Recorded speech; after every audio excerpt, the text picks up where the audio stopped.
Yes. Yes, brother. Yeah. We exactly inside.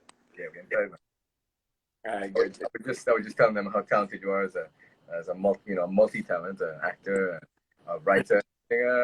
You've been on some massive international TV shows recently, so I know the man is super. For those of you who don't know, I am Rome, singer, actor, TV host, radio personality. Oh, kiddies are locked in. Hi, kiddies. So we just want to remind you guys are locked in with us now on the live that this is a kid-friendly live. So keep the comments PG-13, please. I know Keshav had some has a lot of followers. Yeah, it's for, this one is for the kids. This one is for the kids of the nation. Yeah, this one is for anybody who's listening. So yeah, we're more than happy to be reading you guys to bed tonight. Yeah. Read2Me TT bedtime series, and so we're gonna read to the kids and give them a fun bedtime story. And as you were saying before, the kids at heart, all the big kids out there, we're gonna read to you too. Absolutely. So, okay. Well, I guess we can just get straight started into it. I'm Keshav. I'm a music producer, songwriter, multi-instrumentalist, and I make songs for a living. And now that we know, the past few weeks has seen us inside. We just got to remember that we're all being heroes in our own way by staying inside and flattening the curve. Yeah, definitely. So tonight's book is called Trapped in Dunstan's Cave by Carol Otley Mitchell, illustrated by Anne Catherine Liu, and published by Caribbean Reads. Tonight's reading is dedicated in loving memory to Gemma Blake, mother of the co-founder of Read2Me, Kevin. Today is her birthday, and we just wanted to uplift you tonight as well. Yeah. And so just to give you guys a synopsis of the book itself. So we had a couple readers earlier this week that were reading a couple chapters of the book. And tonight we're going to read the final 3 chapters of the book, right? So the book is about a couple kids. They're from St. Kitts, right, Keshav? Yeah. Right, so they're from St. Kitts and they came to Trinidad for the first time, and they went on this field trip to the Wright Nature Center. So those who've been to the Wright Nature Center know what they have there. A lot of wildlife, some birds, that sort of stuff. Beautiful. And they actually encountered a poacher, and one of the kids were kind of abducted, and the others went to help him, and there was a monkey with them as well who was kind of helping them to escape, right? So the children are finally in Trinidad. They visit Wright Nature Center. Kyle gets lost in the woods. Mark, Ingrid, and Chee Chee. Chee Chee is the name of the monkey. So Chee Chee go out to find him. And now Kyle, Ingrid, and Mark were captured by the man with the scar on his face. What were they to do? They finally escaped Dunstan's cave with the help of Chee Chee. But was that man still following them? Let's jump into tonight's reading and see what happens next. We'll find out. All right. We're starting with chapter 7. It's called Animal Rescue. So we just jump straight into it. I'm going to read. Rome's going to read. And Bobby is saying that's a fantastic book. Yes, Bobby. We know. Right. Yeah. Okay. All right, cool. Let me go. Animal Rescue, chapter 7. The children emerged from behind the rock. You see that scar? Kyle exclaimed. It looked exactly like the one the poacher had in the same place. Yeah, I'm not sure it was on the same cheek, though, Mark replied. It was, Kyle insisted. I spent more time with him. I'll never forget that scar. It must be his father or something, Ingrid said. It could be the poacher, Mark offered, knowing what the others would think that he was crazy. The poacher, Kyle laughed again. But he's a boy, Ingrid said. The poacher's a man. We would have to be. Oh, I get it. You still think we're in the past? Yes, Mark said. That would explain why it's morning and why the old poacher didn't follow us out of the cave. It makes sense, Ingrid said. Well, it makes sense if you've had the adventures we've had. True, Kyle exclaimed. Another adventure. I wonder how far back we are this time. Not too far, if this boy is the poacher, Ingrid began. Maybe 30 or 40 years. He looked about as old as my father. Can we worry about that later? Mark said. We have to find Chee Chee. He started towards the forest and his friends followed. They entered the forest at the same place the boy had and they discovered a slightly worn path. The children were hot from running, and walking under the forest canopy was like entering an air-conditioned room after sitting in the sun. They picked their way along the path in the silence, deep in thought. After a minute, they arrived at a fork in the path, and they stopped and looked at each other. "Which way do we go now?" Ingrid asked. "I don't know," Mark replied with a sigh. "I'm tired," Ingrid said, sitting down on the grass. Kyle nudged her with his foot. "We have to keep moving," he said. "We can't let Chee Chee and that boy get too far ahead of us." "Don't kick me," Ingrid retorted. "I didn't kick you. Anyway, let's go that way." It seemed more disturbed than the other path. He pointed to the left. "Who's being a Boy Scout now?" Ingrid replied, pointing to the right. "I think we should go that way." "You always have to disagree with me, huh? Because I'm always right and you're always wrong." Mark lost his composure. "Will you two stop? I can't take it anymore. Chee Chee is lost. Some boy is running to shoot him with arrows, and all you two can do is argue." He paused. "Well, I'm going to look for him." And with that, he stumped off, choosing the path on the left. There was silence behind him. Mark guessed that his friends were shocked by his outburst, but he didn't look back. He tramped along the path, and anger dissipated a little with each step. He didn't want to call out to Chee Chee and alert the boy with the arrows. He hoped that Chee Chee would come to him and so that they could escape together. He walked through the forest, trying to come up with a plan. He found himself in an area of the forest where the undergrowth was thicker and the air was darker than when they had been before.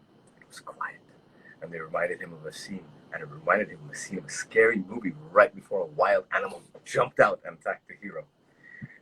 Then he heard a sound, 4 soft whistles, one each higher pitched than the one before. Mark had never heard anything quite like it, but he imagined it might be like the sound that the dogs heard from the silent whistles that couldn't be heard by humans. Mark was terrified. He stopped and looked in the direction of the sound, but he saw nothing. His heart thumped loudly through his chest. Toot-toot, toot-toot, toot-toot, toot-toot. This time, the whistle came from behind him. He whipped around and saw the melody maker. The bird was on a branch, high, high, high in a tree, not too far where Mark stood. It bent its head into a large fern that was growing on the same tree. It seemed to be drinking or eating from the leaves of the fern. It looked like a turkey, and Mark's first thought was, "A turkey? So high up in a tree? I'm sure they don't fly." He stepped forward tentatively to get a closer look, and the bird didn't fly away. Now he could see that the legs that extended from its glossy black feathered body were bright red. It lifted its head from the fern and showed its face, which was a brilliant blue. Mark decided that the bird was definitely not a turkey. He heard the other low whistle behind him, turned. This time he spotted the bright blue face of another bird between the trees. Then he heard a third one. Before he could find that one, the first one that he spotted lifted its head and made a sound like a duck quacking. About 5 or 6 birds moved as if they were one, stretching their wings. Rising out of the tree. How a duck quacks, Keshav? Quack, quack. And to all the kids watching us, how the duck sounds? Quack, quack, quack. Mark turned to see what had made the birds fly away and found himself face to face with a very sharp-looking arrow. At the other end of the arrow stood the boy who they had seen earlier. "Who are you?" he asked. Mark said nothing, unsure of how to explain that they came from the boy's future. The boy didn't wait long for an answer. "Well, you're coming with me," he said. He had a coil of rope slung over his left shoulder. He took this and deftly tied Mark's hands firmly behind his back. He held the end of the rope and prodded Mark in the back with the arrow. "Walk," he commanded in a voice much deeper and more commanding than Mark expected from a boy his age. Mark obeyed, walking in the direction that the arrow pointed. The boy guided Mark back to the path, and they followed it to the fork where Mark had left his friends. Ingrid and Kyle were sitting on the ground tied to each other, and then to a tree. "I found your friend. You guys tramp around the forest like elephants. Now tell me about the monkey. I've never seen one like it before. I want it for my collection." "Collection? Chee Chee will never be in anyone's collection," Mark exclaimed. "Chee Chee, yeah? That's his name. Well, I can track anything in this forest, and I will find that monkey. Come on." boy untied the rope that bound Kyle and Ingrid to the tree and pointed the children in the direction of the path that led to the right. They walked one behind the other, Ingrid, Kyle, then Mark. They stumbled along, hampered by the ropes that attached them. What's your name? Mark asked. None of your business, was the reply. How'd you get that scar? Ingrid asked. Wrestling with an armadillo. Y'all know what an armadillo is? It's like that. It rolls up into a ball, and in the cartoons it rolls with a kind of hard shell. The boy replied with a sly smile. I sneaked up on him, and he jumped onto my face. He scratched me real deep on my cheek, but I held on to him. Guess who won the fight? And I was only 7 then. You killed it? Ingrid asked, her eyes wide. Nah, just added it to my collection. A regular crocodile Dundee, Ingrid said. What? The boy's face was blank. That movie doesn't exist yet, Kyle said. Forget it. How can you boast about fighting a defenseless animal like an armadillo, Ingrid asked. Remember, they're in the past now, right? They went back. So you asked too many questions. The boy gave Mark a little shove. Shut up and keep moving. They continued without talking. The only sounds they heard were the calls of the birds in the forest. Mark kept his ears peeled for the piping sound of the turkey-like bird he had seen earlier, but he didn't hear them. He wondered if they were just smart enough to go stay far away from the boy with his bow and arrows. They walked. The forest noises seemed to grow increasingly louder. After a while, it sounded as if there were a lot of animals congregated, and they were all squawking, chirping, cackling, growling at the same time. Mark remembered reading the word cacophony in a book or poem that he thought that was a word of great description for the mix of noises that they were hearing. Keshav, have you ever heard that word cacophony? Sometimes some bounds sound like cacophony if they're not that great. You kids, you all ever heard cacophony? So for the adults that are looking at us on the live, we doing a reading for the kids. So if you have kids, we reading a bedtime story to them. So you all can bring the kids so they can hear the story. It's called Trapped in Dunson's Cave. Mark looked behind him. Their captor was frowning and seemed to be quite upset by the sound he heard ahead of him. What's all that noise? Kyle asked. Shh, the boy replied. They passed a crude wooden sign. Jack's Jungle, keep out, Ingrid read loud. Are you Jack? Intent on moving forward, the boy didn't reply. Look at that, Ingrid exclaimed and stopped walking suddenly. Mark and Kyle plowed into her and struggled to keep their balance. Watch out. Hi, Kaya. All right. Hi. Watch out, Kyle started. He was about to complain some more, but he stopped when he saw what was ahead. Whoa, he exclaimed. In front of them was a large clearing about the size of a basketball court. No grass grew on the ground, and all the trees had been cut down. Inside the cleared area, there were 20 cages of various shapes and sizes. Some were stacked untidily on top of others. The floor of the cages were covered in old newspaper soiled by animal droppings, and inside the cages were dirty bowls and old white ice cream containers. There were no animals in the cages. The cages' doors were all wide open, and a number of animals congregated in the middle of the corral, confused and dazed at the prospect of freedom after a long period of confinement. Mark tried to identify some of the animals. There were 2 parrots, 3 large turtles, and a green scaly iguana. He also spotted the hard shell and bands of an armadillo, and he wondered if it was the same one that had scratched the boy's face years before. Jack dropped the rope he had used to guide Ingrid, Mark, and Kyle and ran towards the animals. What's that? Kyle asked, pointing his chin in the direction of a small animal. I know my chin big, so I could probably point real my chin. It had a rounded back, and that made it look like it was hunched over, small ears, and a very short tail. A goatee, Mark replied. Goatee? Kyle repeated. Mark laughed. No, a goatee, one word. Oh, that one over there looks like a rat with 4 ears. Disgusting, Ingrid exclaimed. It's a manikou, Mark replied. They eat them here in Trinidad. Tastes good. Look, a snake. Ingrid shivered. Then she added, I hope they all escape. This boy is mean. Jack moved frantically among the animals, waving his arms and shooing them towards their cages. On seeing them, the animals seemed to come to their senses.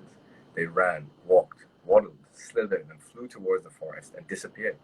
He was able to recapture some of the slower animals and the turtles and the poor armadillo, but most of his captives escaped. The boy managed to catch one of the turkey-like birds that Mark had seen in the forest. As he held it in his arms, it beat its wide wings furiously. Mark watched, rooting silently for the bird. He almost clapped when the bird worked its way loose from its captor's arms. Jack made a desperate grab and took hold of the bird again. It worked even harder to escape. It wriggled in the boy's arms until its wings were free. Jack still held the long red legs, but the bird flapped its wings again. The bird rose into the air, and Mark opened his eyes in amazement as Jack was lifted a few inches off the ground. The boy screamed and let go. The bird's wings made a drumming sound as it escaped to the surrounding trees. "My Powie!" the boy wailed. Mark felt a tugging behind him. He turned and exclaimed softly, "Chee Chee, are you okay?" "Good boy!" Chee Chee pulled and tugged at the ropes around Mark's hands until they came loose. Then Mark untied the others. Jack didn't notice that his human captives were also escaping. He seemed to have forgotten about them as he tried to recapture as many animals as possible. Mark whispered, "Let's go." The children ran down the path, back the way they had come, heading towards the riverbed.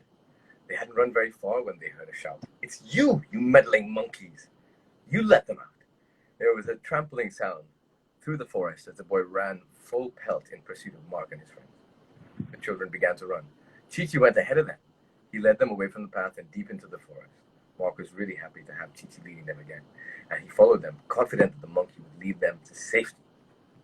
So that was the end. That brings us to the end of chapter 7. So those of you just joining us, Keshav, we just put the pin. You can put a pin of exactly what it is. Well, neither of us are Instagram live experts here because I've been on once before, and I think the test was your first one tonight. So how does one put a pin, guys? Really quickly, if you can explain. You know, it's my Instagram live. So I don't know how to do this pin drop thing. Bro.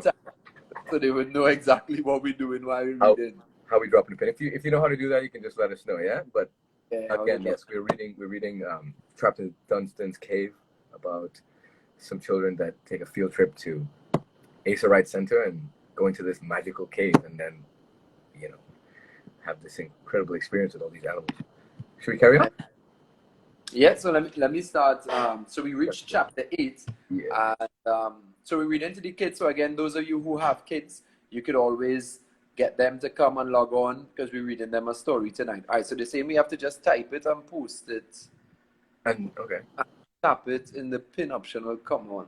Right, tap it and the option comes up. Okay. All right, thank you very much to KXRI. I don't know how you pronounce that name. And then boom, pin it says. Nalini says we should act salty.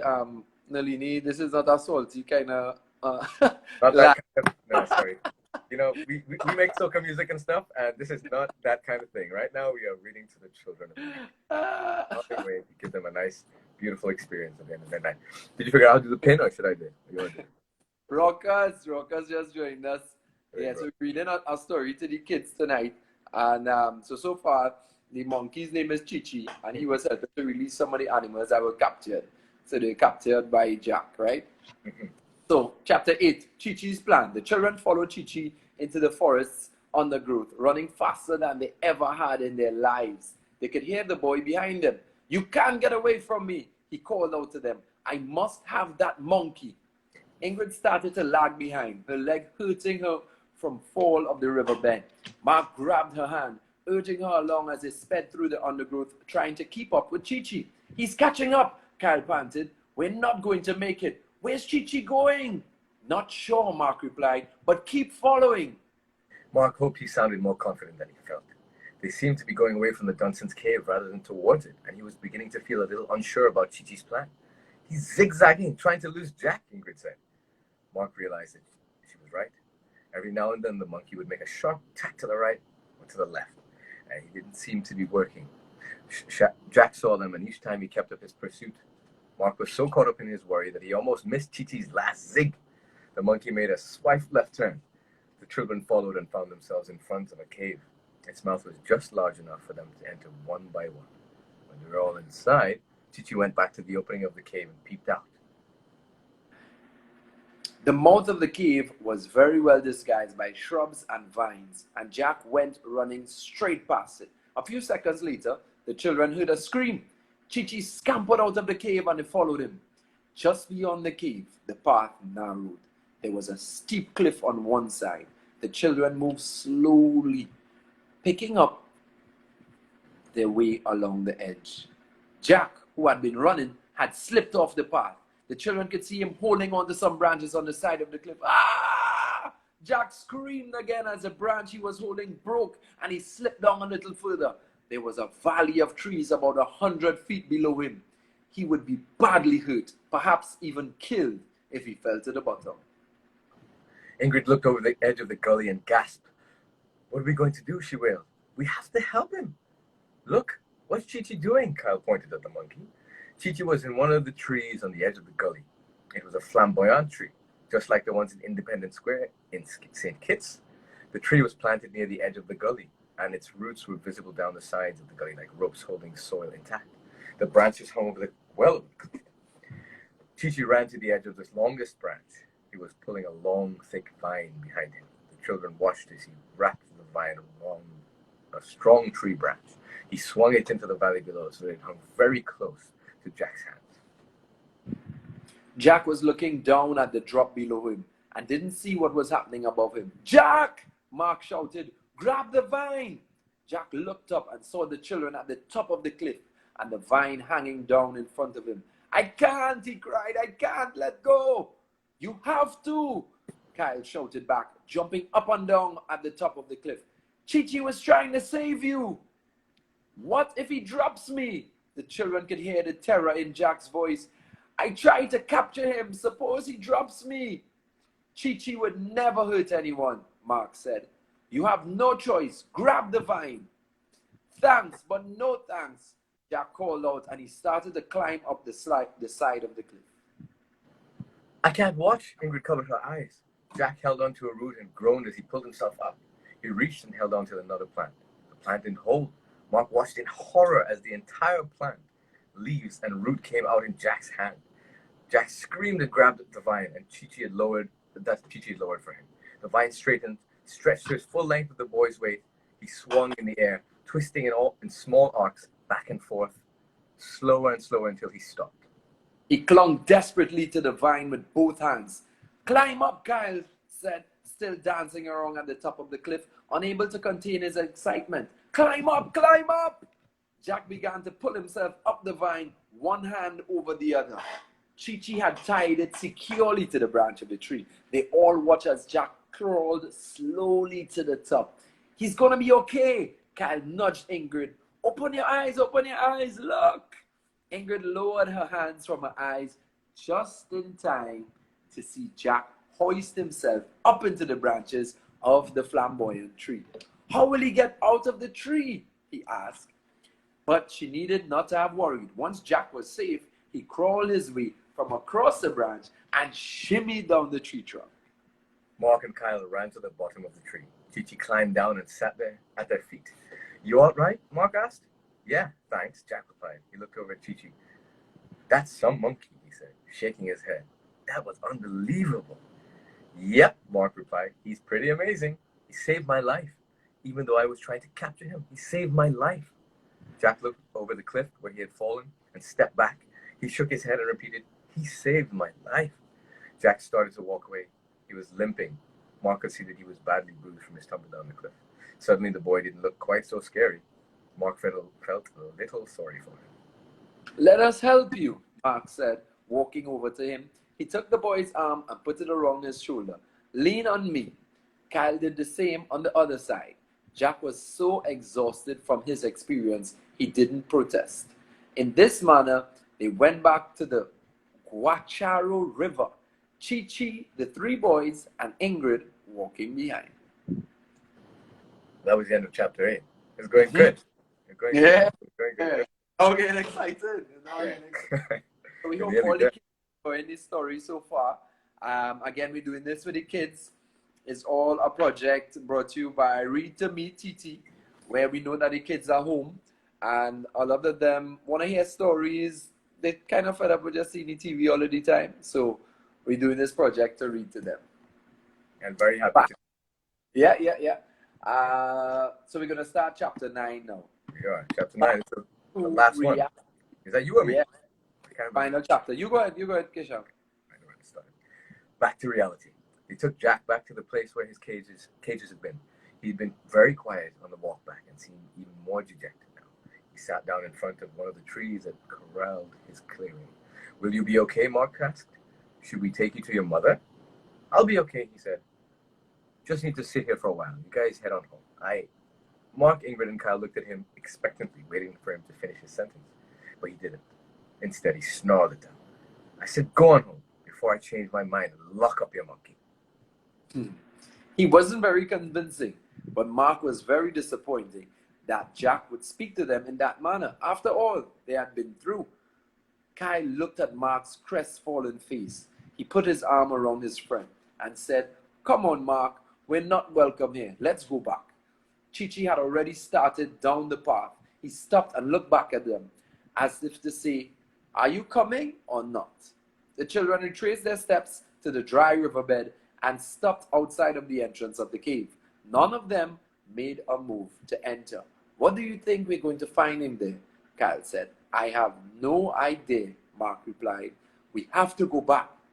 Forward, Ingrid said. And this has to be the way. Yeah, but will that poacher still be chasing us? Will he remember today? What will we find? Kyle rattled the questions off quickly. I have no idea, Mark repeated, peering cautiously into the mouth of the cave. Here's the plan. I'll go in first, see what's happening, and then I'll call for all of you to follow. Sounds good to me, Kyle said, sitting down on the grass outside the cave. We can't let him go in alone, said Ingrid. I'll be fine with Chee Chee, Mark replied. Mark entered the cave with Chee Chee. When the monkey noticed that Ingrid and Kyle weren't coming, he ran back to the mouth of the cave and then chattered at them. Mark came back and stuck his head out. It seems that we're meant to stick together. Chee Chee has never led us wrong, so I guess we'll have to trust him again. They all entered the cave tentatively, ready at any moment to run back out if the poacher showed his face. There was no sign of him. They walked all the way back through the narrow passageway into the larger cavern, through the wrought iron gate that was wide open, and back below the hole through which they had all fallen. Now what? Kyle asked, turning around in the small space. Shh, listen, said Ingrid. The three children stood stock still in the hole. This time they all heard what Ingrid had heard. Voices near the hole. They started to shout all together, down here, we're down here, help, help. Seconds later, someone pushed their head down the hole and called out, is someone down there? The children almost screamed with relief. Yes, we fell in. We need help. The rescue workers were very swift. The rangers dropped a rope down into the cave and pulled the children out. Ingrid was the first to be hoisted up. The rangers cheered and one guide hugged her when she arrived at the top, dirty and tired. They were surprised to see a girl appear as they had been sent to look for a boy. He's still down there, she told them. 2 more. Soon they were all out. One of the guys was confused. They told us that one child was missing. How come there aren't 3 of you? Mark and Ingrid looked sheepishly at the ground. Ingrid spoke up. It's my fault. I made Mark come looking for Kyle. You?